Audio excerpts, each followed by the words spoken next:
My phone buzzed once, then went quiet. A single text from my mother appeared on the screen. "Elena, you don't need to come back. Some places aren't meant for you. No call, no explanation. Just that line, cold and final." Outside, snow fell over the city like ash. I stared at my coffee until it turned lukewarm, wondering how a family could erase someone with just 12 words. It was Thanksgiving week, the one time I still believed maybe this year would feel different. But when I opened our family group chat, I saw the photos. Candles, turkey, wine glasses, all tagged. Everyone smiling. Except me. I scrolled back to her message. Read it again. The silence that followed wasn't loud, it was hollow, like the air right after something breaks. "Some places aren't meant for you." I looked around my apartment where the only sound was the fridge humming and the city lights flickering through the snow. In my head, I could see them, Mom laughing at the head of the table, Dad carving the turkey, Ryan cracking another smug joke. They probably told themselves I was too sensitive, too distant, too Elena. And maybe I was. I'd stopped being their quiet fixer years ago, the one who smiled through insults and picked up the bill no one else offered to split. I pressed my palm to the cold window, watching a couple across the street carry groceries together, breath fogging the air. It looked warm, ordinary, everything I used to want family to feel like. My phone was still on the counter, the message still glowing. I thought about replying, about begging for a reason. But the words wouldn't come. Instead, I said it out loud, barely a whisper. "You said I don't belong there." "Fine." Then I added quieter, like a vow only the night could hear. "I'll build something you'll never forget." For a moment, the city seemed to pause, snowflakes hanging mid-air, traffic lights frozen red. And in that stillness, something inside me shifted. If you've ever been cut off by the people who made you, you'll know the exact second pain turns to purpose. That's the moment I stopped being their daughter and started becoming something else entirely. When I was a kid, I didn't draw people. I drew places. While other children filled notebooks with faces and stick figures, mine were covered in roofs, stairs, and windows that led nowhere. I liked how buildings made sense. You could design where things belonged. People weren't like that. My parents never really saw it as talent. To them, it was just another phase. Ryan, my younger brother, was the golden one, the funny one, the one who could skip responsibility and still get praised for potential. I was the quiet one who thought too much. I still remember the night I showed them my first dream. I was 15, sitting at the breakfast table with a rolled-up sketch in my hands, a greenhouse I'd designed from scratch. Sunlight, glass walls, ivy climbing along beams. I thought it was beautiful. I pushed the drawing toward them and said I think I could actually build this someday. My dad barely looked up from his newspaper. Mom smiled, the kind of smile that means no. "Sweetheart, that's ambitious, but you might want to focus on something practical." Ryan leaned over, grinning. "Looks like a fish tank for plants." They laughed. I didn't. Later that night, I found my drawing crumpled in the trash coffee grounds, staining the paper. That was the night I learned silence could be armor. After that, I stopped showing them what I made. I applied for architecture school in secret, got in on a scholarship. When I called Mom to tell her, she sighed. "Architecture? That's a man's world, honey. You're too soft for that." I went anyway. 3 jobs, secondhand furniture, black coffee, and cold bagels for years. When I finally graduated, I thought they'd be proud. They weren't. Ryan had meetings, and Dad's knees were suddenly too bad for long flights. Still, I sent photos of my first office, just a small studio, white walls, 1 folding table. Mom texted back, "Looks small but cute." That's when I stopped needing applause. But their voices still followed me. Ryan would call during family dinners, put me on speaker, bragging about his real estate projects. Mom would laugh, "You and your brother both in buildings. Isn't that funny?" No, it wasn't. Here's the thing about being invisible. You start to get comfortable in the quiet. You build your life brick by brick, thinking no one notices, until one day you look up and realize the thing you've built is stronger than the people who doubted you. It's funny how silence, when kept long enough, starts to sound a lot like strength. And all it takes is 1 dinner, 1 sentence, 1 push to make you remember exactly what you're capable of. The night everything cracked open started quietly. We were gathered around my parents' long oak table, the same one that had seen every birthday, every holiday, every argument politely disguised as family talk.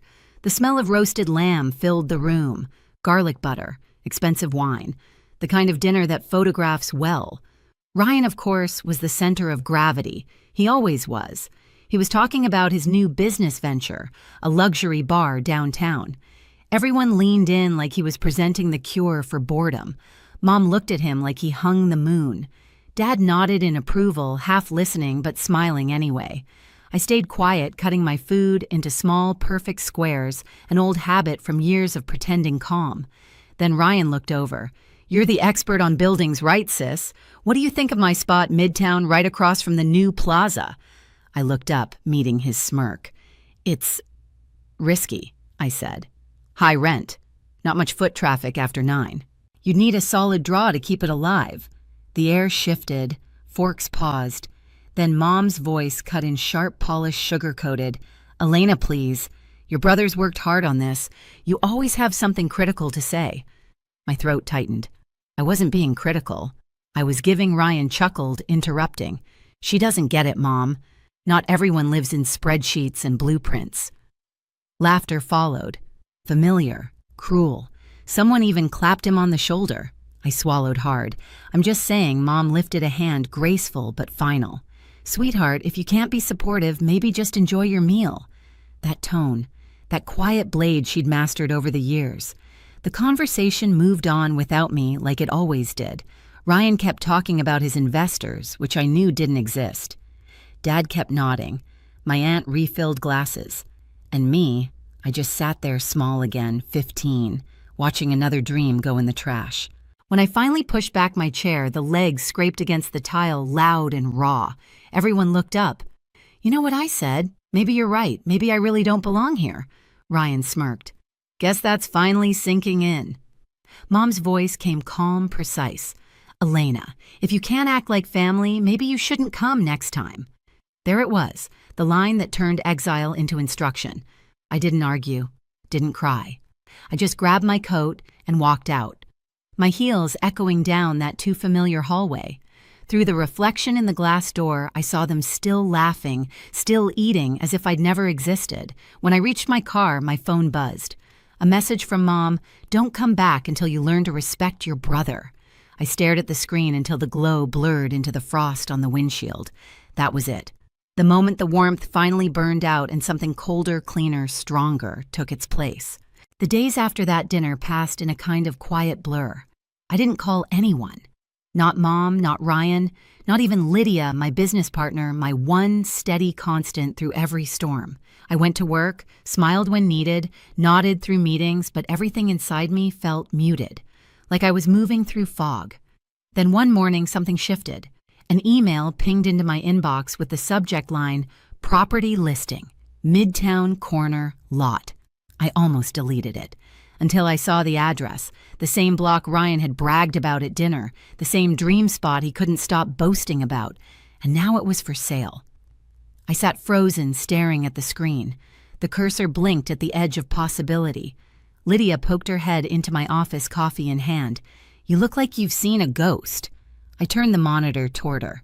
"Remember the spot Ryan wanted for his bar?" She squinted. "Yeah, the one he said was too exclusive for small projects." I nodded. "It's open, and I can afford it."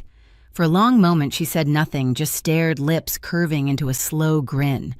"You're thinking about buying it, aren't you?" I didn't answer. I didn't need to. That night I drove down to the lot. The city was half asleep, rain in the air, neon lights flickering from the diner across the street. I parked, stepped out, and walked the cracked perimeter boots crunching over gravel. The old brick walls still stood weathered but strong. Rusted beams reached toward the sky like bones. I could already see it, the glass, the light, the open atrium filled with air and green, a space that didn't need anyone's approval to exist. By the end of the week, I'd signed the offer. By the end of the month, it was mine. Construction began slow, then all at once. Mornings before dawn, steel rising against the skyline. The smell of metal coffee and wet dust became my new perfume. Lydia would show up with 2 cups and a grin. "You're not just building a space," she said once. "You're exorcising ghosts." Maybe she was right. Every beam, every wall, it all felt like rewriting something old. A year passed in blueprints and concrete. No phone calls from home, no texts, just the sound of progress humming through silence. When it finally stood finished, I walked through it at sunrise. Glass above me, marble beneath, light everywhere. My reflection in the mirrored panels looked different, still me, but steadier anchored. We called it the Atrium by Voss. It wasn't revenge. It was proof. My name standing tall on the skyline they said I didn't belong to. A week before the grand opening, Lydia slid a newspaper across my desk. "Look," she said, tapping the headline. "They're calling it the city's new landmark." I smiled, slow, quiet, certain. They told me never to come back. Soon they'd be walking through doors with my name on them. Opening night felt like stepping into another life. The atrium shimmered under amber light, every panel of glass reflecting the city's heartbeat. Soft jazz floated through the air, blending with the hum of voices and champagne laughter. It didn't smell like revenge. It smelled like arrival. Guests poured in, dressed to impress clients, architects, investors, even a few critics who once ignored my calls. I smiled, shook hands, felt the warmth of cameras flashing. Lydia glided through the crowd in a green silk dress, clipboard in one hand, champagne in the other. She leaned close, whispering over the music. "You did it." I smiled back, about to answer, and then I heard it. A voice that didn't belong here. Too loud, too familiar. "Ryan." I froze, glass in hand. I turned toward the entrance, and there they were. My brother Tuck's jacket, unbuttoned, confidence oozing like spilled liquor. Behind him, my mother clutching her purse like she owned the room. And my father a step behind, quiet as ever, eyes darting everywhere but mine. For half a second, I thought maybe I was hallucinating. But then Ryan's laugh rolled across the marble floor, and the sound made my chest tighten. "Guess word gets around," Lydia murmured beside me. They weren't on the guest list. I knew every name that walked through these doors. At the front desk, the hostess smiled politely. "I'm sorry, sir. There's no reservation under Voss." Ryan frowned. "Check again. It's our name on the building, isn't it?" Mom stepped forward, her tone dripping superiority. "We were told this was a private family event. I'm Mrs. Voss." The hostess hesitated, then looked toward me. I set my glass down, walked across the floor. The chatter around us dimmed with each click of my heels. "Good evening," I said softly. Mom turned. For a heartbeat, confusion crossed her face like she didn't recognize me in my own space. Then came the disapproval, the judgment, the same old script. "Elena," Ryan smirked. "So this is your little project, cute. Thought you'd be designing coffee shops or something." I met his eyes. Calm. It used to be small. Then I stopped listening to people who thought small. His fake smile faltered. "We'll take a table," he said quickly. "We're family after all." I nodded to the hostess. "Take them to the public lounge downstairs. Walk-ins only." Ryan blinked, thrown off. What Mom's voice sharpened. "We're your family, Elena." I held her gaze steady as glass. "You told me not to come back. I just kept my promise." The silence that followed was thick enough to cut. Even the pianist hesitated mid-note. Ryan's jaw tightened. "You think this makes you better than us?" I stepped closer until my reflection filled his eyes. "No," I said quietly. "It just means I finally stopped needing you." Then I turned to the hostess. "If they stay, make sure they pay for their drinks." Their faces froze. Shock, disbelief, humiliation. Everything they'd once made me feel. I walked away before any of them could speak. The click of my heels trailed into the music. Lydia met me halfway across the room. "They came uninvited," she whispered. "Exactly," I said, just like always. By the time the music faded, the crowd had thinned. Laughter dissolved into soft murmurs, glasses clinking one last time. The atrium shimmered in half-light. My reflection caught between marble and glass. I slipped away to the upper terrace, heels in one hand, champagne in the other. Below me, the city glowed streets like silver veins, headlights threading through the night. Through the glass roof, I could still see them. Ryan and my parents sitting stiff at the bar, pretending to belong in a place they once said I'd never build. They didn't see me watching. They never did. The air was cool, heavy with the scent of rain and new steel. It smelled like endings and beginnings at the same time. My phone buzzed a text from Lydia. "You okay? They're still downstairs." I typed back, "Let them be. They'll figure it out." Setting the phone aside, I leaned on the railing, tracing my finger along the cold glass. In the reflection, I saw it all at once. Me, the city, and the building that rose from everything they broke. A year ago, I was standing outside their house, afraid to knock. Now they were standing outside mine, waiting to be let in. Funny how that turns. For a brief second, I thought about calling Mom, saying something kind, maybe something like closure. But then her old message replayed in my mind, "Some places aren't meant for you." Maybe she was right. That house wasn't meant for me. This one was. Behind me, the doors slid open. Lydia stepped out, coat draped over her arm, hair tousled from the night. "They're leaving," she said softly.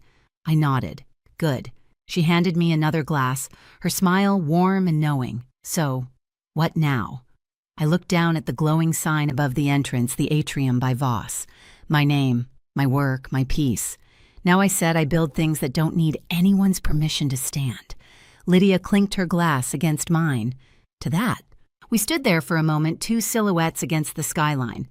Then I turned toward the elevator, ready to go home. My phone buzzed again, an unknown number. A message. "Your place is beautiful." I didn't know. Mom. I smiled, set the phone face down on the railing, and left it there. Because some stories don't need replies. If you've ever had to build peace from the pieces someone else left behind, trust me, you're not the only one. Share your story in the comments. And don't forget to subscribe so you never miss the next one. My name is Katarina Harris. I'm 29 years old, and 3 days ago, I walked out of the apartment I shared with my boyfriend Jonathan while he was out drinking with his friends. It still doesn't feel real. My hands were shaking then. They're still shaking now. Not from regret, but from how long it took me to finally do it. It started Friday night. Murphy's Bar, the usual crowd. Me, Jonathan, his best friend Liam, my friend Maya, and a couple of others from work. The music was loud, glasses clinking, neon lights bleeding over everyone's faces. Jonathan had that easy grin he uses when he wants something or someone to like him. The waitress came by our table, a pretty brunette, probably mid-20s. Jonathan turned on his charm like a light switch. "Hey, didn't you serve us last time? You've got the best memory in this place." She laughed, twirling her pen, and wrote his order down like he was the only one there. Maya raised an eyebrow at me, but I smiled it off. I've seen him flirt before. He calls it harmless. When she came back with our drinks, she placed Jonathan's beer down last. Their fingers brushed on purpose, I could tell. She slipped a small piece of paper onto the napkin. "Her number." Jonathan laughed. "Wow, that's bold." Liam elbowed him. "Guess you still got it, man." The guys laughed. And I just stared at the number. "Are you planning to use it?" I asked, my voice calm but my chest tightening. Jonathan smirked like it was a game. "Relax, babe. We're not married. You don't own me." The table went quiet. The air went heavy. I heard Maya's fork clink against her plate. Even Liam looked uncomfortable. I wanted to say something clever, something strong, but all I managed was a quiet, "You're right." He laughed again, that smug, careless sound that used to make me feel safe. Now it just made me feel small. He leaned back, took a long sip of his beer, and changed the subject like nothing happened. I smiled. I even laughed when someone made a joke, because that's what you do when you've learned to keep the peace, pretend it doesn't hurt. But the rest of the night, the words echoed inside me. "We're not married. You don't own me." When we got home later, he went straight to the couch, scrolling on his phone, still chuckling about how jealous I looked. I asked quietly, "Did it make you feel good? Making me look stupid like that?" He didn't even look up. "Oh my God, Katarina, you're still on that. It was a joke." "A joke at my expense," I said. He sighed, finally glancing up.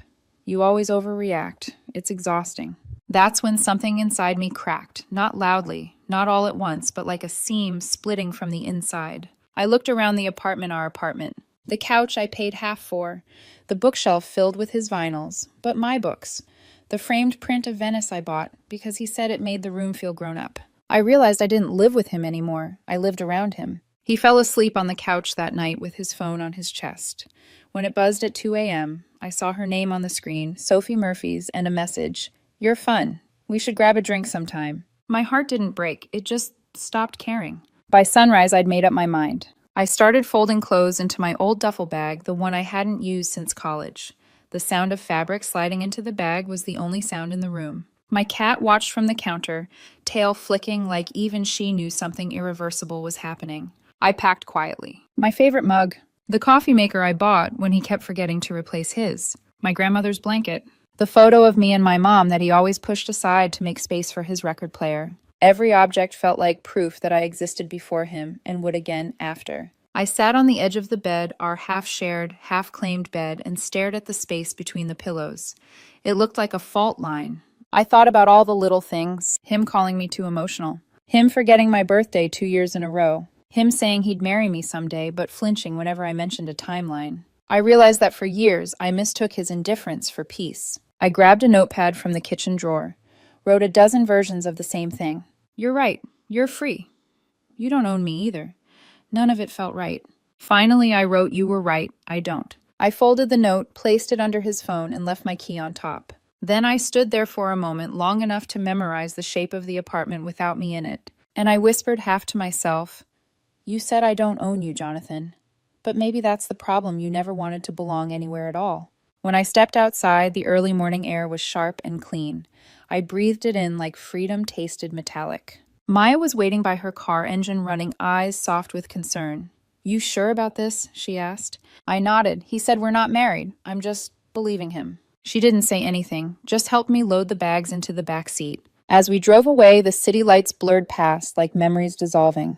I didn't cry. Not then, not anymore. Because sometimes the moment you stop fighting for someone's respect is the first moment you start respecting yourself. I thought leaving would feel dramatic, like a movie moment, rain falling me, walking away in slow motion. But it wasn't. It was quiet. Still. Too still. Maya helped me carry the last box into her car, the wheels squeaking over the concrete. It was almost 2:00 a.m., and the city had gone to sleep. Inside the apartment, everything looked hollow. Half of it was gone. The other half didn't feel like mine anymore. The couch still sat there, with the indentation of Jonathan's body on his favorite side. The bookshelf stood lopsided, my half-empty shelves leaving gaps between his vinyls. The air smelled like hymn cedar cologne and leftover beer. I walked to the bedroom one last time. His shoes were scattered on the floor. My half of the closet was empty. Even the bed looked uneven, one pillow gone, one left behind. For a second, I almost felt bad. Almost. Then I remembered the way he laughed at me in front of everyone. The way he said, you don't own me. And guilt turned into something sharper. Something like clarity. Hey, Maya's voice called softly from the living room. That everything. Almost. I reached for the coffee maker, the one I bought, because Jonathan said his cheap one was fine. He used mine every morning, never cleaned it, always left the filter full. I unplugged it carefully, wiped the countertop where it sat, and placed it in the box. It felt symbolic, taking back something small but necessary. Something that made mornings bearable. You're taking the coffee maker, Maya asked, teasing. It's mine. She smiled. Then take it. Take everything that's yours. I did. The knives I bought, the plates I picked, the blanket he called too sentimental, the framed photo he said didn't match the aesthetic. Piece by piece, I reclaimed what I had once offered him so easily. When the car was packed, I went back for one last thing, my grandmother's jade bracelet. It had fallen behind the dresser. I knelt, reached for it, and when my fingers brushed the cool stone, a wave of memory hit me. Grandma used to say a woman's strength isn't in how long she stays. It's in knowing when to go. I slipped the bracelet on. It felt heavy at first, then steady. At the kitchen counter, I looked down at the note I'd left earlier. You were right. I don't. So few words, but they carried everything I didn't say. All the swallowed arguments. All the nights I pretended everything was fine. I placed my spare key next to it. Then, on a quiet impulse, I turned off the light. Not slammed it off, just flipped it down gently like closing a chapter. The apartment dimmed, shadows stretching across the walls like old memories being erased. Outside, the night felt different, cooler, lighter. We loaded the last box into the trunk. Maya leaned against the car, studying me. You sure you're okay? I nodded. Ask me tomorrow. She opened the passenger door for me. You want to crash at my place? For a few days. Good, because I already made up the couch. That's Maya. She always knew what I'd do before I did. We drove in silence for a while. Streetlights streaked across the windshield, painting gold lines on my face. At a red light, Maya finally spoke. You don't look sad. I'm not, I said. Then after a pause, I'm empty, but in a peaceful way. That's the best kind of empty, she said. I looked out the window. The city looked unfamiliar, like it belonged to a life I didn't live anymore. At Maya's apartment, she made tea.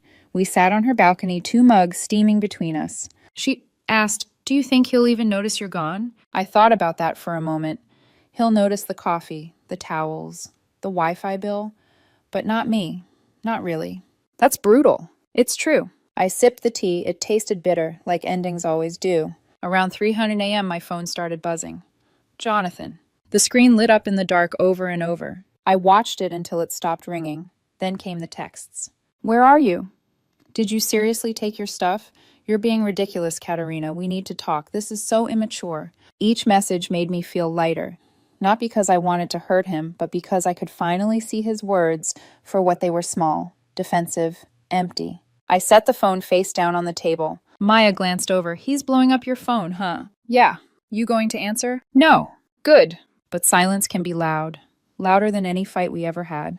I lay on Maya's couch that night, staring at the ceiling. Every time I blinked, I saw the kitchen counter, the note, the key, the half-lit room. And for a fleeting moment, I wondered if Jonathan would wake up, see them, and finally understand what he'd done. But I knew he wouldn't. He'd think I was overreacting. He'd tell his friends I was too sensitive. He'd make himself the victim, because that's what people like him do. They rewrite the story so they never have to face it. At sunrise, the light crept across the floor. I watched the sky turn from gray to orange and whispered to no one I didn't leave to hurt him. I left to stop hurting myself. And for the first time in years, the silence felt like peace. By the next afternoon, I had already lost count of how many times Jonathan had called. 36, maybe 37. My phone screen looked like a broken record of his name, each missed call more meaningless than the last. He didn't stop when I didn't answer. He just switched tactics. Texts replaced calls. First came confusion, then anger, then guilt, then, predictably, blame. "Jonathan." "What are you doing, Katarina?" "This isn't funny." "Jonathan, you seriously left over that." "Jonathan, I was joking. You're acting insane." "Jonathan, I can't believe you're doing this to me." To me, not to us, not to yourself, always to him. Maya walked into the living room, a towel wrapped around her head, still smelling of lavender shampoo. "He's still at it." "Yep," I said, scrolling through the messages like they belonged to someone else. "You gonna block him?" I hesitated. Part of me wants to. Part of me wants to see what he says next. "Why? So he can gaslight you through text too." I looked up at her. She wasn't wrong, so I did it. One thumb press. Block. The silence that followed was strange, like unplugging a machine that had been humming in the background for years. But peace doesn't last long when people love drama. By that evening, the group chat was buzzing. Our mutual friends, people who had laughed at Jonathan's jokes for years, were suddenly investigators. "Liam, what the hell happened? Jonathan's freaking out." Rachel, "Did you two break up for real?" Jonathan forwarded message from someone. "She left in the middle of the night like a psycho." Psycho. I stared at the word until it blurred. Maya leaned over, reading the screen. Wow. Classic projection. I dropped the phone on the couch. Let him say whatever he wants. I'm done explaining myself to people who never saw what he was really like. Want me to reply? I shook my head. Let silence speak for me. But silence isn't always easy. It gives your thoughts too much room to echo. That night, I lay in the guest room, staring at the ceiling fans spinning above me. Each rotation whispered fragments of old arguments, old promises, old justifications. "You're too emotional, Katarina. You always overthink things. Why can't you just relax?" For so long, I believed him. I thought maybe I was too emotional, too reactive, too much. But now, lying there with my phone face down and the world blissfully quiet, I realized something terrifying. He trained me to believe silence was safety, when in truth it was control. The next morning, I scrolled through old photos, vacations, dinners, birthdays. In every picture, Jonathan was smiling. And in every picture, I was watching him like I was always trying to make sure he was okay, that he was happy, that I was enough. I zoomed in on one image from last summer, his arm around me, his other hand holding a beer. I remembered what happened right after that photo. He told a waitress she had the prettiest eyes he'd ever seen, and when I said, "That's not funny," he laughed and said, "You're so jealous, it's adorable." I smiled for the camera, but inside something had cracked even then. I hadn't realized it until now. That's the day I started leaving. Slowly, quietly, piece by piece. Around noon, Maya handed me a mug of coffee. "You look like you're thinking too much." "I'm just replaying everything." "Don't! I can't help it." She sat across from me. You've got to stop rewriting history to make him look better. He wasn't good to you, Katarina. He wasn't cruel, but he wasn't kind either. And sometimes that's worse. Her words sank in like cold water. Because she was right. Jonathan wasn't a villain. He was just selfish. And selfish people are harder to hate. Later that afternoon, another number called me unknown. I didn't answer. Then a text popped up, unknown. You can block my number, but you can't block what we had. I stared at it, fingers hovering over the keyboard. My heart wanted to respond. My pride didn't. Finally, I typed back one sentence. Me. You're right. I can't block memories, but I can stop living inside them. Then I blocked that number too. That night I couldn't sleep. Every shadow in the room felt like a version of me I didn't recognize anymore. The one who apologized too fast, forgave too easily, and mistook chaos for passion. Maya's apartment was small, but it felt bigger than the place I'd shared with Jonathan, because here I could breathe. Here I didn't have to shrink to fit inside someone else's comfort zone. At 3:00 a.m., I opened my journal for the first time in months. I wrote one line. He said I didn't own him. But maybe that's because he never planned to stay. I closed the book and exhaled. For the first time, the silence didn't feel empty. It felt earned. A week passed. 7 mornings of waking up to sunlight instead of tension. 7 nights of silence that didn't feel like punishment. By the 8th day, I had stopped checking my phone for missed calls. That's when the unknown number rang again. I almost ignored it. But something curiosity, maybe closure, made me swipe accept. Katarina. His voice was quiet, almost soft. The kind of tone people use when they know they've lost their leverage. Jonathan, I just want to talk. Please, just one conversation. My first instinct was to hang up. My second was to protect my peace. But the third, the human one, won. Fine, I said, 1 coffee. After that, we're done. The cafe was one of those 2 perfect places. Warm lights exposed brick latte art shaped like hearts. The irony didn't escape me. Jonathan was already there when I walked in.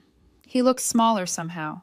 Same confident posture, but his eyes darted toward the door every few seconds like a kid waiting to be called out. Hey, he said when I sat down. Hi.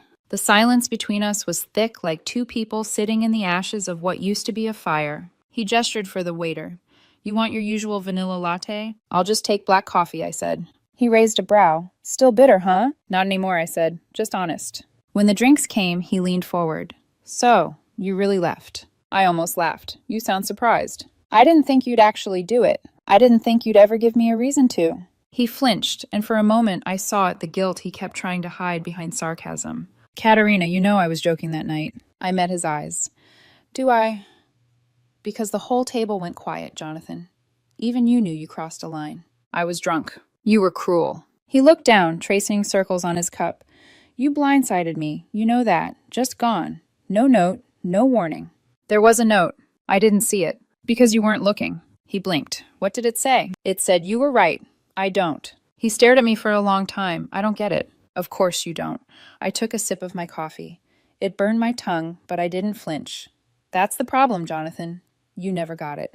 He laughed then bitterly. So that's it. You're just done. I was done long before I left. I just hadn't realized it yet. Over a number, he snapped. Over a stupid waitress. No. Over 3 years of feeling like I was the only one trying. Over being made to feel crazy for wanting respect. Over being told I was too emotional every time you didn't want to talk. He shook his head, jaw tightening. You're rewriting history. No, I said quietly. I am remembering it correctly for the first time. He looked at me, then really looked. Maybe for the first time, you used to love me. I did. Do you still? That question hurt more than I expected. Because love doesn't vanish, it just grows roots somewhere else. I don't know, I said finally. I love what I thought we were. But that version of us doesn't exist anymore. He leaned back. You're cold. I smiled sadly. No, Jonathan. I'm calm. You've just never seen me when I'm not trying to keep the peace. He reached across this table, fingers brushing mine. Can't we just start over? I pulled my hand back. Start over from where you still think you didn't do anything wrong. He hesitated. Everyone flirts. You do it too.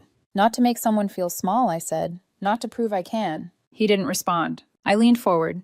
Do you even know when my birthday is? He blinked. Of course. July. Something. August 12th, I said. We've celebrated it 3 times. He opened his mouth, closed it again. What's my mom's name? What am I allergic to? He groaned. Oh, come on, Katarina. What is this, a test? No, it's proof. Proof that you don't actually see me. You just use the parts of me that are convenient. His voice cracked. That's not fair. No, it's not. And neither was loving someone who made me feel invisible. For a long time, neither of us spoke. The cafe's hum filled the air, the hiss of espresso machines, the faint murmur of other conversations. Finally, Jonathan whispered, I didn't mean to hurt you. I know. I stood up, sliding my chair back slowly. But you didn't mean not to either, and that's the difference. Katarina, please. I hope you find what you're looking for, I said, picking up my coat. But stop pretending it was ever me. When I stepped outside, the winter air hit my face like a clean slate. Behind the cafe window, Jonathan sat motionless, staring down at his coffee. For a second, I thought I'd feel sad, but instead I felt weightless, like I'd finally set something heavy down that I'd been carrying for years without realizing it. As I walked down the street, my phone buzzed. A message from Maya. Maya. Did you meet him, me? Yeah. Maya. And me. I didn't get closure. I got confirmation. That night, I wrote one more line in my journal. Some people mistake control for love. I finally stopped confusing the two. It's been 3 weeks since that coffee shop conversation. 3 weeks of silence. 3 weeks of peace. 3 weeks of remembering what my own voice sounds like when it's not whispering to keep the peace. My new apartment isn't fancy. It's a small studio on the east side, bare walls, a single window, and the faint hum of traffic below. But it's mine. The first morning I woke up here, sunlight spilled through the curtains and landed on my coffee maker, the same one I carried out of Jonathan's kitchen at 2 a.m. I brewed a cup, sat cross-legged on the floor, and realized something strange. For the first time in years, I wasn't waiting for anyone to wake up. No heavy silence, no walking on eggshells, just me. And it was enough. Maya dropped by that afternoon with takeout and a plant. It's a peace lily, she said, setting it on the table. You could use both peace and something alive. I smiled. You're too sentimental. She shrugged. You're one to talk. You moved out over a sentence. I laughed softly. No, I moved out because it was the last sentence in a book I should have stopped reading years ago. Maya raised her drink. 2 new chapters. We clinked glasses, and for the first time I didn't feel like I was toasting to survival. I was toasting to freedom. That night, as I unpacked boxes, I found an old photo of me and Jonathan, one I thought I'd thrown away. We were smiling, arms around each other, pretending to be happy. I studied it for a long moment. He looked proud. I looked small, like I was trying to fit into a frame that was never mine. I didn't cry. I didn't even sigh. I just folded the photo once gently and dropped it into the trash. Sometimes closure isn't a grand speech or dramatic ending. Sometimes it's a quiet decision to stop giving something a place to live in your house or your head. A few days later, I saw Jonathan for the first time since the cafe. It was at a mutual friend's birthday dinner. I didn't plan on going, but Maya convinced me. You can't hide forever, she said. He was there with someone new. Tall, blonde, nervous laugh. The type of woman he could impress easily. When our eyes met across the table, I expected the old ache to return, the urge to explain, to justify. But it didn't. He looked away first, and that was all the closure I needed. After the party, I walked home alone. The city lights shimmered off wet pavement. I passed a cafe, the same kind Jonathan and I used to visit. Inside, a couple was laughing over shared dessert heads close together. For a moment, I wondered if I'd ever feel that again, love without fear, closeness without losing myself. Then I realized I already did, with me. I had learned to be my own safe place. A week later, my coworker Luther asked if I wanted to grab drinks after work. He wasn't charming or polished. He was just kind. The kind of person who asked questions and actually listened to the answers. At the bar, when the bill came, he reached for it. I reached too. Let's split it, I said. He smiled. I asked you out. Then I'll get the next one, I replied before realizing what I'd said. He raised an eyebrow. Next one? I smiled. Maybe. It wasn't love, not yet, but it was something gentle, something possible. That night, back in my apartment, I made myself another cup of coffee.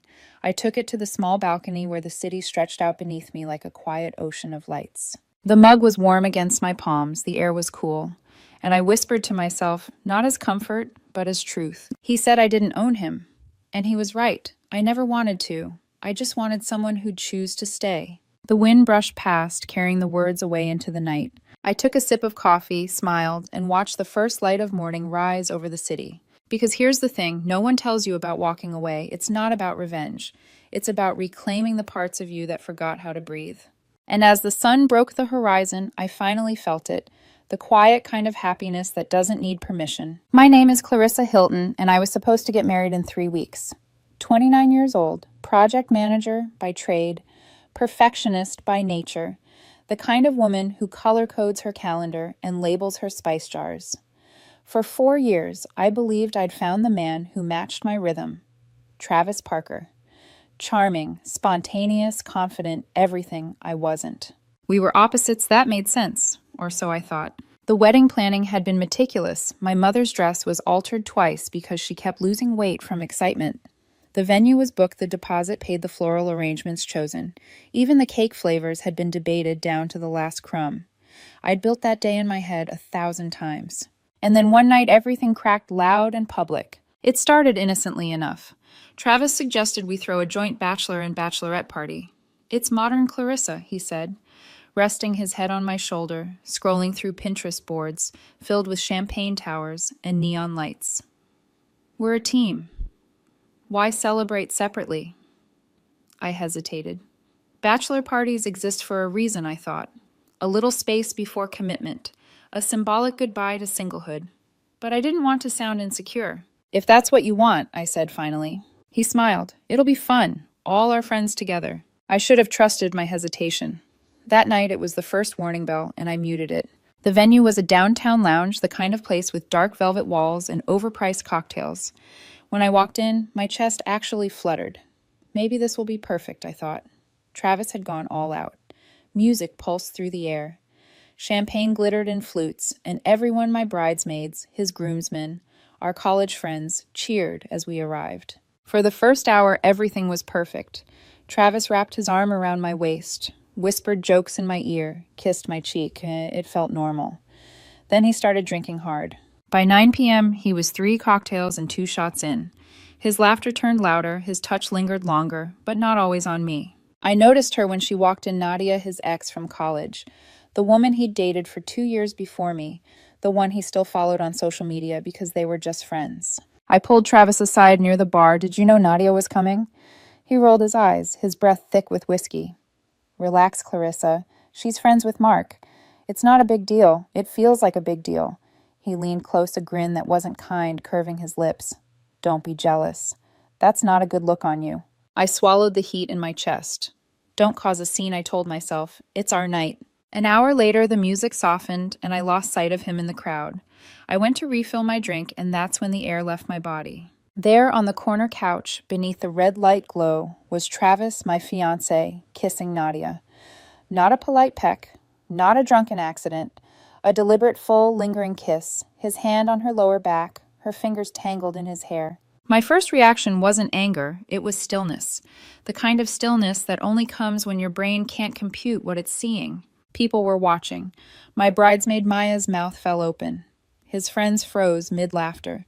Travis didn't even notice the room had gone silent until I stepped forward. I set my untouched glass down on the table next to them. The sound of it clicking against the wood made him pull away. His expression was lazy, amused, like I'd interrupted a joke. Clarissa, he said, wiping his mouth. Don't make this a big deal. It was just a kiss. Just a kiss. My stomach turned. You kissed your ex at our joint party. He laughed. Actually laughed. You're overreacting. We were celebrating. Stop being dramatic. Something inside me snapped, but not loudly. It broke in silence like thin glass under pressure. Okay, I said quietly. Then celebrate without me. He frowned. What's that supposed to mean? I looked around at our friends, pretending not to stare at the DJ, shifting awkwardly at the future I'd built, crumbling quietly under dim lights. It means we're done. He stood up too fast, nearly spilling his drink. Clarissa, come on, you're being ridiculous. No, Travis. I've been ridiculous for 4 years, pretending your flirtations were harmless, your boundaries flexible. Not tonight. He scoffed. You'll regret this tomorrow. I smiled faintly. I'll take that chance. And I walked out. I didn't slam the door or cry in the Uber. I just stared out the window, watching the city lights smear across the glass, thinking about the thousands of dollars spent on a wedding that would never happen. When I got home, I poured myself a glass of bourbon, sat at my kitchen table, and let the silence wrap around me like armor. My phone buzzed nonstop. Travis, his friends, even my mother calling in confusion. I didn't answer. At 6 a.m., I opened my laptop and began canceling everything. The venue, the florist, the photographer, the caterer. Each call felt cleaner than the last. Yes, I understand I'll lose the deposit. No, there's no reschedule. Please remove my name from your list. By 9 a.m., the wedding that had taken months to build was gone. Maya showed up at my apartment door that afternoon, still in last night's outfit, eyes wide. You really did it. I nodded. There's no wedding. She stared, torn between pride and heartbreak. He said it was just a kiss. I met her eyes, and that's exactly the problem. The room went still. Somewhere outside, a car horn blared, then faded into distance. That evening, I sent one group message to all our guests. The wedding scheduled for October 14th is canceled. Thank you for your understanding. No details, no explanations. Just an ending. By sunset, my phone exploded with replies. Confusion, pity, outrage. But as I sat there on the couch, bathed in golden light from the window, I realized something I'd never known before. Peace isn't always gentle. Sometimes it's the quiet that follows destruction. And for the first time in 4 years, I could breathe. The next morning, I woke up to 47 missed calls and 83 unread messages. Travis's name sat at the top of every thread, alternating between apologies and accusations. Clarissa, please answer. I was drunk. It was just a kiss. Don't ruin everything over this. You're being immature. We're supposed to be getting married in 3 weeks. You'll regret this when you calm down. I scrolled through them without reacting. My heartbeat didn't even quicken anymore. It was as if something in me had quietly detached the night before the part that still believed in him. Maya came by again that afternoon, hair tied back, holding 2 cups of coffee and a look of concern. You're trending, she said softly, setting her phone on the table. There it was, posts from our mutual friends, vague captions about 4 years gone overnight, and people debating whether I'd overreacted. Someone even uploaded a clip from the party, a shaky, dimly lit video of Travis and Nadia kissing. It had already reached 5,000 views. I felt strangely calm watching it, detached like I was observing someone else's tragedy. That's the best thing that could have happened to me, I whispered. Maya blinked. What do you mean? If that video exists, I never have to explain myself again. She stared at me for a long time, then nodded slowly. You're stronger than I thought. Not stronger, I said quietly. Just done. That week, I called a locksmith and changed the apartment locks. Then I packed Travis's things, shirts, cufflinks, his collection of whiskey glasses into boxes, and left them by the door. I texted his best man, Mark. Please pick up Travis's belongings. I'll be at work. He replied with a single line. You're making a huge mistake, Clarissa. Maybe I was, but it wasn't the kind he meant. By Tuesday, the story had spread through every corner of our social circle. People took sides like it was a sport. Half of them believed Travis's version that it was just a stupid kiss, and I was being cold and unforgiving. The other half avoided commenting at all, though their silence said plenty. At work, whispers followed me down the hallway. Engagement photos that used to hang on my desk now sat in a box under my chair. My boss called me in to check if I was emotionally fit to continue managing the upcoming project. I smiled politely. I'm fine, thank you. Let's talk budget forecasts. He blinked, caught off guard. That was the day I realized when you refused to perform your pain. People don't know where to put it. By Friday night, Travis showed up outside my apartment. I heard his voice through the door before I saw him through the peephole, disheveled eyes, red swaying slightly. Clarissa opened the door. Please, I made one mistake. Don't throw us away. I didn't move, didn't even breathe. He knocked again, harder this time. Clarissa, I love you. We can fix this. The knocking became pounding, and I imagined the neighbors peering through their peepholes. Clarissa. My phone buzzed with a call from him. Then another. Then silence. I waited. Minutes stretched. Eventually, the footsteps retreated. Maya texted me an hour later. He's been posting drunk stories on Instagram. Something about loyalty, being dead. I sighed. Let him post, I muttered to no one. He's only proving my point. The next few days became a blur of noise I refused to participate in. Gossip threads, pity texts, unsolicited advice. Everyone had an opinion on what I should forgive, how quickly I should move on. But none of them had stood in that lounge. None of them had watched the man they loved look into their eyes and laugh while betraying them. That's the part nobody saw. Sunday morning arrived calm and gray. I brewed coffee, opened the window, and let the city breathe with me. My mother called. Sweetheart, she began softly. Travis's mother called me. She's devastated. She says Travis hasn't eaten, hasn't slept. Mom, I interrupted gently. Please don't. She paused. I know you're hurt, but people make mistakes. I'm not punishing him, I said. I'm protecting myself. She exhaled. I just don't want you to be alone. I'd rather be alone, I said, than with someone who thinks my pain is an overreaction. Silence. Then finally she whispered, You sound sure. I am. That night, Maya and I sat on my balcony with 2 glasses of wine and a bag of takeout.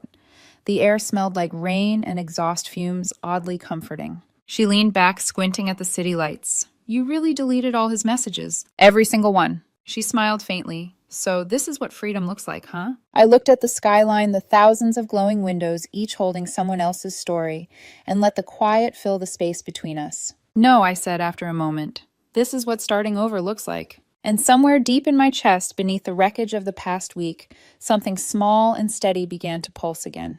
Hope. 2 months passed. Enough time for the gossip to die, for Travis's name to fade from daily conversation, though not from memory. The first few weeks after the breakup felt like standing in a house that had burned down, the structure still there, but everything inside turned to ash. My routines, my weekends, even my silence felt different. But when the smoke cleared, I discovered something unexpected: space. Space to breathe, space to build again. I threw myself into work. I arrived early, stayed late, volunteered for the projects no one else wanted.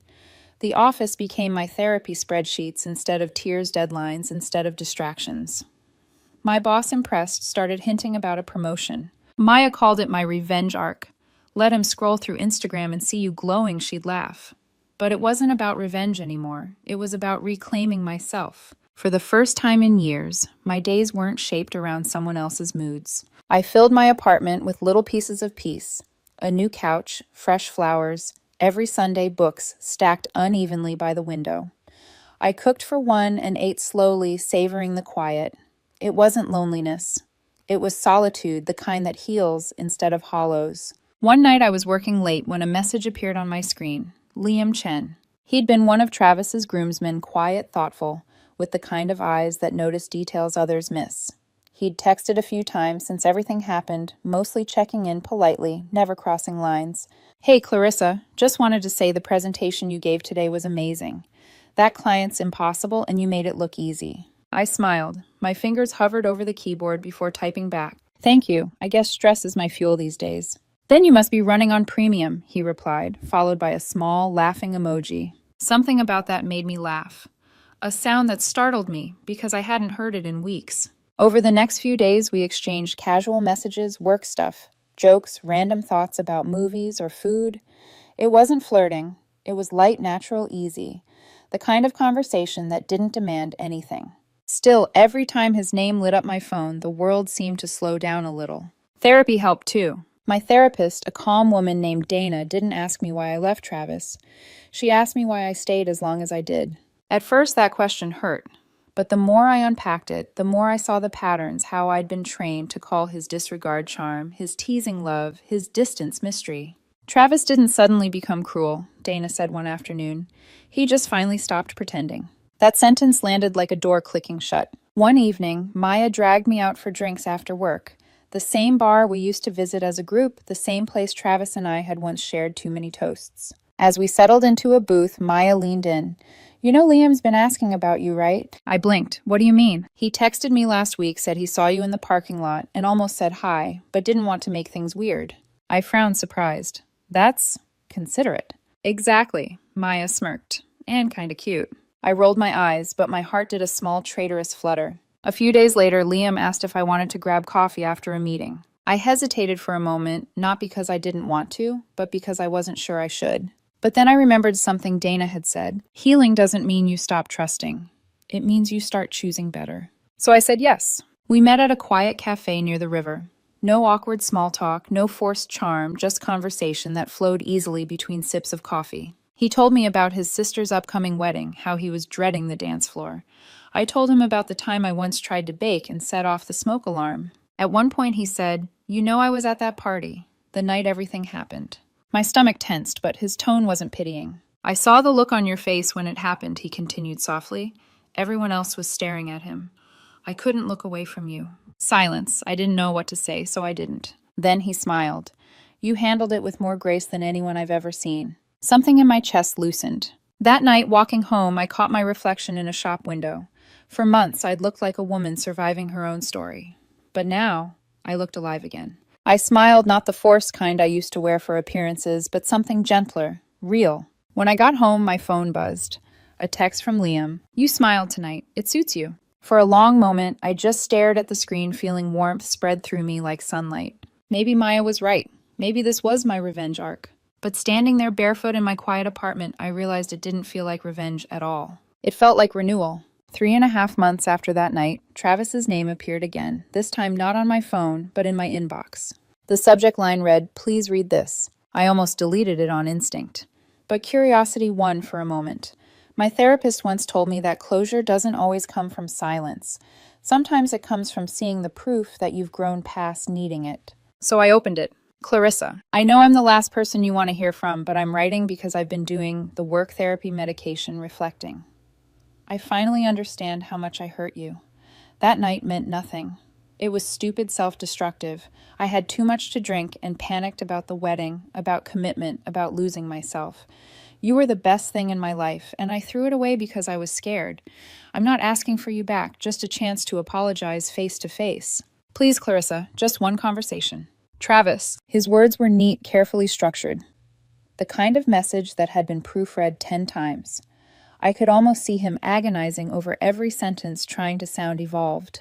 But all I felt was nothing. Not anger, not sadness, just a quiet recognition that this email wasn't for me, it was for his conscience. I deleted it. No response, no closure ceremony, just delete empty trash and move on. Later that week, I told Liam about it while we were having dinner. We'd been seeing each other more frequently. Coffee turned into dinners, into late-night walks, and soon into something that didn't need labels to feel right. "He emailed you?" Liam asked, setting his fork down. "Yeah, the full redemption arc. Therapy, apologies, trauma, unpacking all of it." "What did you say?" "Nothing." A slow smile tugged at his lips. "Good." I laughed softly. "You don't think that's cold?" He shook his head. "No. You already said everything that mattered when you walked away." But not everyone agreed. The next afternoon, I ran into Carla, one of Travis's friends, at a grocery store.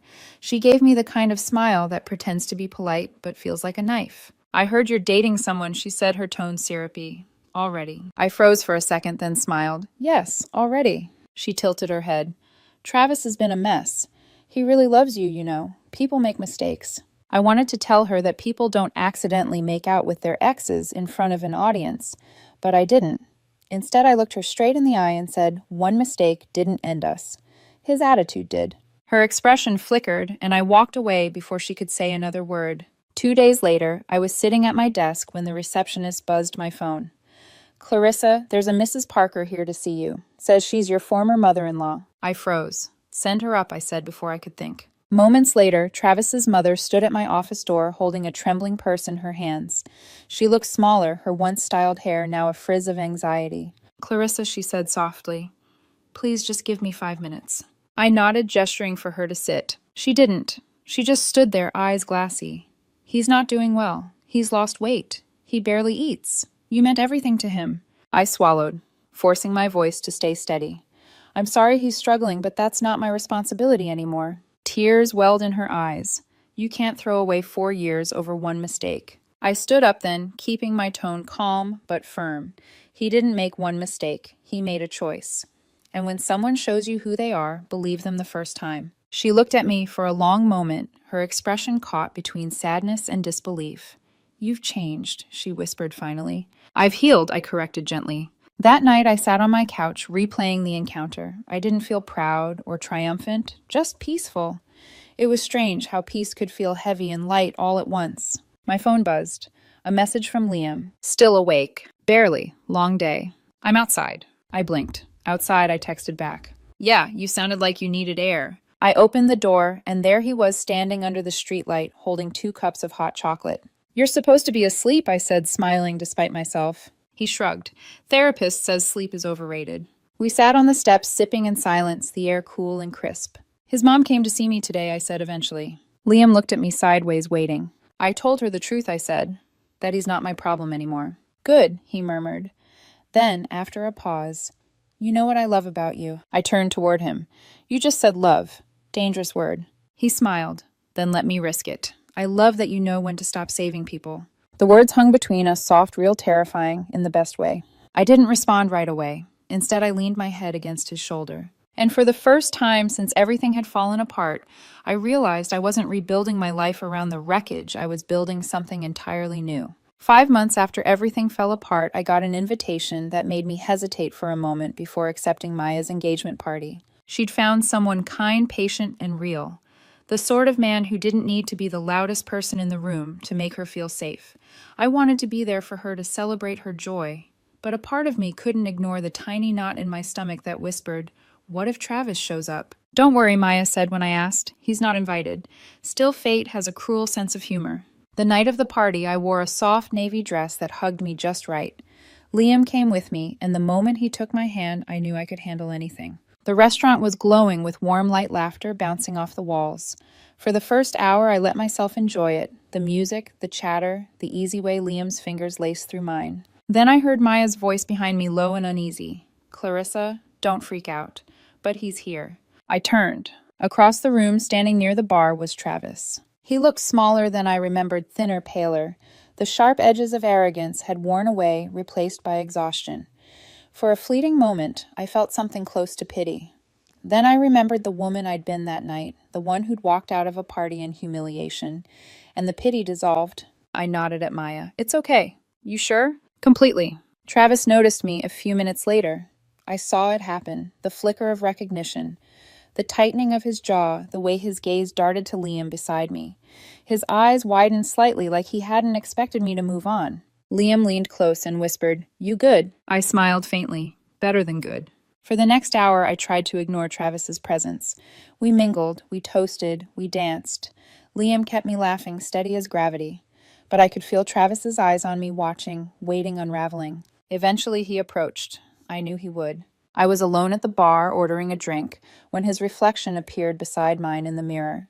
"Clarissa," he said quietly. I didn't turn. "Travis, can we talk?" "There's nothing to talk about." "Please," he said, his voice cracking slightly. "Just 5 minutes." I sighed, finally facing him.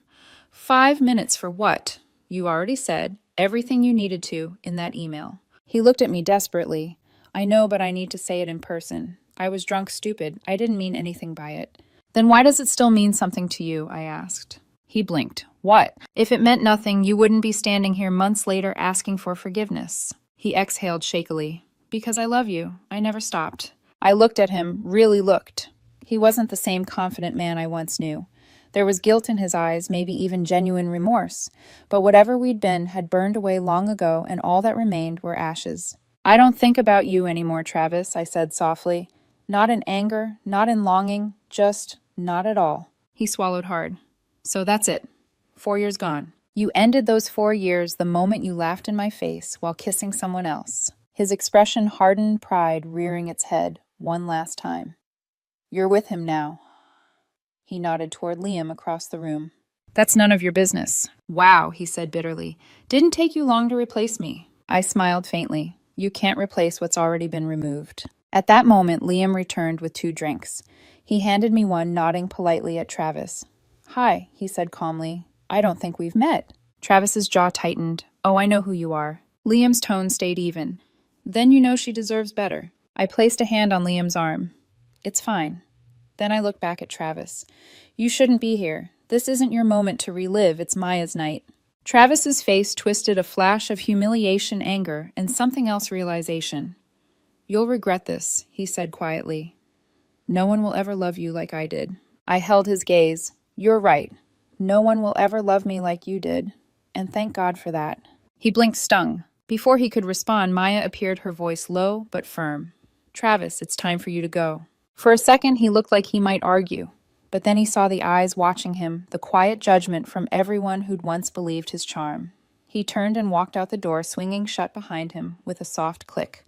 When he was gone, the noise of the party slowly returned, laughter and music spilling back into the air. Liam turned to me. "You okay?" I nodded, then smiled, a calm, unshaken smile. "More than okay." He reached for my hand. "You handled that like a queen. I'm done letting broken people drag me back to their level." He chuckled softly. "Remind me never to cross you." I leaned in, teasing. "You won't need reminding."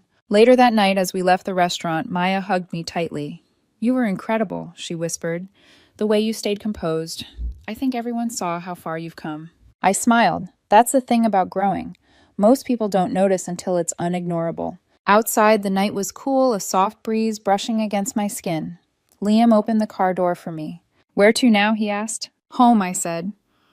Then paused, glancing up at the stars. Our home. He smiled, that quiet, grounding smile that still made my chest feel light. Sounds perfect. As we drove away, I looked out the window one last time. For a brief second, I thought I saw Travis's silhouette at the edge of the parking lot, half hidden in shadow, watching. But when I blinked, he was gone. Maybe it didn't matter whether he was really there or not. The version of me he once knew, the one who waited for apologies and explanations, wasn't here anymore either. Inside the car, Liam reached for my hand and intertwined our fingers. I turned toward him, smiled softly, and whispered, "Sometimes you have to lose everything fake to make room for something real." He glanced over with a grin. "Then we've got a lot of real ahead of us." And for the first time in a long, long time, I believed it. The date that should have been my wedding day came quietly. No chaos, no tears, no lingering ache. October 14th. Instead of waking up in a hotel suite surrounded by bridesmaids and perfume clouds, I woke up in a cabin tucked in the mountains, sunlight spilling through the curtains, and the smell of coffee drifting through the air. Liam was in the kitchen wearing the sweatshirt I'd claimed as mine weeks ago, humming off key as he poured coffee into 2 mugs. When he noticed me leaning in the doorway, he smiled. "You're up early, Mrs. Not Married." I laughed, padding across the wooden floor barefoot. I slept better than I ever did when I was supposed to be someone's wife. He handed me a mug, his eyes searching mine. "You thinking about today?" I took a sip, then looked out the window. Morning mist rolled over the pine trees, soft and endless. A little, but not in the way you'd think. We went for a hike later, the air crisp with the scent of wet leaves. The trail wound upward until the forest opened into a clearing overlooking the valley. I stood there quietly, letting the wind comb through my hair. "This view," I murmured, "is better than any wedding venue I could have paid for." Liam came up behind me, wrapping his arms around my shoulders. "You didn't lose a wedding, Clarissa. You dodged a cage." I smiled faintly. "It doesn't even feel like a dodge anymore, more like a detour that led somewhere better." He rested his chin on my head. "Then let's keep walking." That evening after dinner, and too much laughter over burnt marshmallows, we sat by the fire. The crackle filled the silence between us, easy and warm. I found myself tracing the rim of my mug and whispering almost to myself, "You know, I used to think love had to be dramatic to be real, that if it didn't hurt, it wasn't deep." Liam tilted his head. "And now I know the quiet kind lasts longer." He smiled. "Good. I'm not great with drama." I laughed softly. "Lucky for you, neither am I anymore." My phone buzzed, then one short vibration that broke the calm. An unknown number. "You'll regret this. No one will ever love you like I did. Travis." I stared at the words for a moment, then set the phone down on the armrest beside me. Liam noticed. "You okay?" "Yeah," I said simply. "Just deleting a ghost." I pressed delete and watched the message vanish. It felt like closing the final door on a room I'd already emptied. Later that night, after Liam had fallen asleep beside me, I stepped outside onto the porch. The forest was quiet except for the steady hum of crickets and the whisper of wind through the trees. The moon hung low, silvering everything it touched.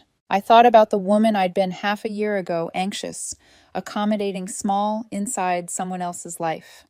And then I thought about the woman standing here now, unshaken, certain whole. Travis had once said, "You'll never find someone who loves you like I do." He was right. I'd found someone who loved me better. Someone who listened, who didn't confuse chaos with passion, who never made me beg for respect. I had found myself again. As dawn crept over the mountains, I wrapped my blanket tighter and whispered into the soft air, "Thank you, Travis. Not for the memories, but for the lesson. For showing me exactly what love should not feel like. For pushing me unwillingly toward the peace that came after you." The fire from the night before had gone out completely, but its warmth still lingered in the ashes. That was me, I realized, burned, yes, but still warm. Still capable of light. Inside, Liam stirred, calling my name sleepily. I smiled, turned back toward the cabin, and walked inside into a life I had chosen freely without fear.